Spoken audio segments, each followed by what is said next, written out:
আসমানের কিনারায় থাকা এক ঝলমলে তারা। সত্যি বোন, তুমি তুলনাহীন। তোমার মতো মেয়ে আর কেউ নেই। আমার মৃত্যুর পর যদি দুবার আমার জন্ম মিলে, তাহলে আমি তোমাকে খুঁজে বেড়াবো খেপা কুকুরের মতো বউ করার লিগে। ভাই, ও কথা বলতে নেই। আমি কি তোমার বোনের মতো হই ভাই? ঠিকই বলেছো তুমি, তুমি আমার বোনের মতো হও, কিন্তু একটা জিনিস তো তুমি ভালোভাবে জানো, তোমার সাথে আমার কোনো রক্তের সম্পর্ক নাই। হ্যাঁ, তা অবশ্য নাই গো। তাহলে তুমি তো সবই বুঝতে পেরেছো, নতুন করে আর বলার কিছু নেই গো। তুমি বাড়ি যাবে না গো? বাড়ি চলে যাও, অনেকটা তো বেলা হয়ে গেল। স্বার্থপরের মতো কথা বলছো। ভাই বলে ডেকে সম্মান করলে গো। তোমাকে আমি কত ভালোবাসি, নিজের বোনের চাইতেও বেশি ভালোবাসি তোমাকে। তুমি এই কথা বলছো?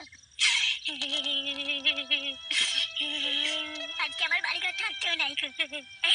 নাহলে তোমার বাড়ি দিয়ে রেখে আমি জল খেতাম বলো? যে ডাল দেখছি সে ডাল ভেঙেছি, সবাই অপমান করে তাড়িয়ে দিতে চাইছে। ভগবান, আমার মৃত্যুটা আমার আর বাঁচতে ভালো লাগছে না। ঘরে একটা বউ আছে, সে উঠতে বসতে পতিলাই করে মেরে মাথা ফুলিয়ে রাখে।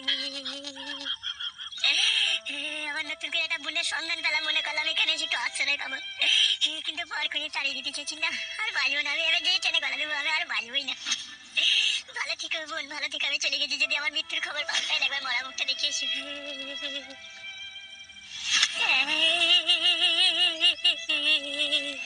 ও ভাই শোনো। না বোন, আমার আর পেছনে দেখুন, আমাকে মরতে দাও বোন। সবাই যখন আমাকে পর করে দিতে চাই, তখন আমি আর কাকে আপন মনে করে বেঁচে থাকবো? আমাকে মরতেই দাও বোন। শোনো ভাই, শোনো শোনো। আজ মরলে কাল দুদিন, কেন তুমি মরবে? মরতে হয় না তোমাকে। তাহলে তুমি আমাকে কথা দাও, তোমার বাড়িতে 2-4 দিনকার মতো তুমি আমাকে একটু আশ্রয় দেবে, যে আমি আবার আমার নিজের ঠিকানায় চলে যাবো।